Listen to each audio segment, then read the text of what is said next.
Today is the appearance day of Srila Bhaktisiddhanta Sarasvati Thakura. And it is important at this point that we meditate on the desires and the goals and the philosophy which Bhaktisiddhanta advocated. Bhaktisiddhanta Sarasvati Thakura was the spiritual master of Srila Prabhupada. We found the Acharya of our movement.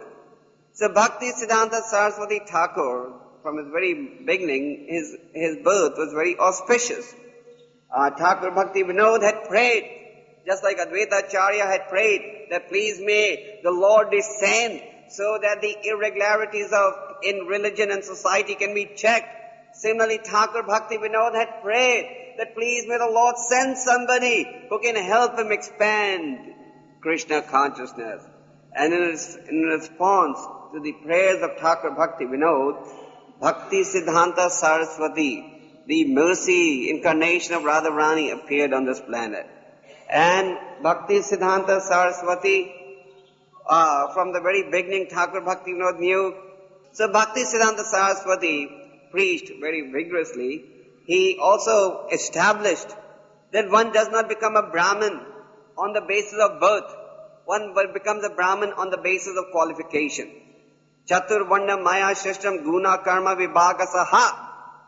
Chatur Varnam, Guna. Guna means qualification, according to qualification.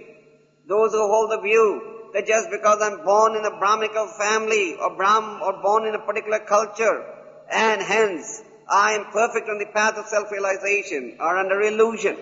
So Bhaktisiddhanta Sarasvati, he was invited to lecture at an assembly of Brahmanas.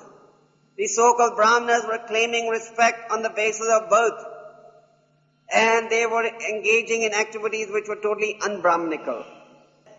So Bhaktisiddhanta Sarasvati started his lecture by talking about the importance of the Brahmanas, and the Brahmanas felt very, very flattered.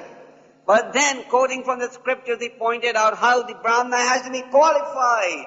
And if one is not qualified, then he cannot be called a Brahmana.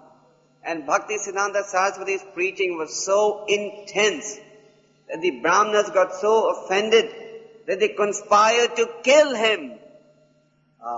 Once a police officer came and told Bhaktisiddhanta Sarasvati, you please be careful. We have heard that some people are planning to kill you. The police officer was frank to say that normally we take bribes, but for saintly people we don't take bribes. So we are not taking any bribe, but we are just tipping you off that they are planning to kill you. But still Bhaktisiddhantaji did not compromise. Bhaktisiddhantaji wrote volumes of books.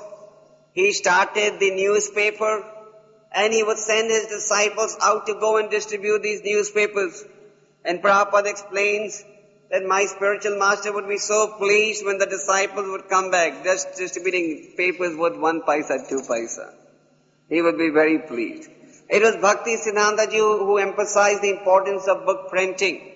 It was he who emphasized the importance of book distribution. He once drew the picture of a mridanga, and he showed it to Prabhupada and said, this book printing and book distribution is the Brihad Mridanga. The sound can be heard as far as thousands of miles. So Bhaktisiddhanta Sarasvati established the Gaudiya Math institution. He wrote volumes of books, and Bhaktisiddhanta Sarasvati established how one can use everything in the service of the Lord. This is the principle of Yukta Viragya. Yukta Viragya means learning how to use everything in the service of the Lord. Bhaktisiddhanta Sarasvati was the first great spiritual master who started traveling in vehicles. Prior to him, nobody would travel in cars. So he started traveling in vehicles. He started using the modern amenities to serve the Lord. Bhaktisiddhanta Sarasvati in his commentary on the Bhagavatam says how the materialists do all the research for their sense gratificatory ends, and the devotees use all the research to offer it to the Lord. So, Yukta Viragya, that is the path of genuine renunciation. Genuine renunciation means where you use everything to serve the Kṛṣṇa, and every one that you see how can you engage that person in service to Kṛṣṇa. So, on this auspicious day, we should all pray to Bhaktisiddhanta Sarasvati Thakura to please give us his mercy, so that we can destroy our material desires. We should all pray to Bhaktisiddhanta Sarasvati Thakura to please bless us with His causeless mercy so that we can make spiritual advancement. Prabhupada in one lecture said that the grandfather is even more kind than the father. So, he is the grandfather of some of us and the great-grandfather of some of us.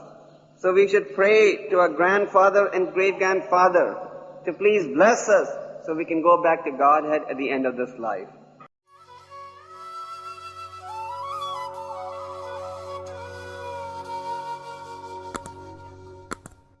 Hare Krishna, Krishna Krishna, Hare Hare, Hare Rama, Rama Rama, Hare Hare.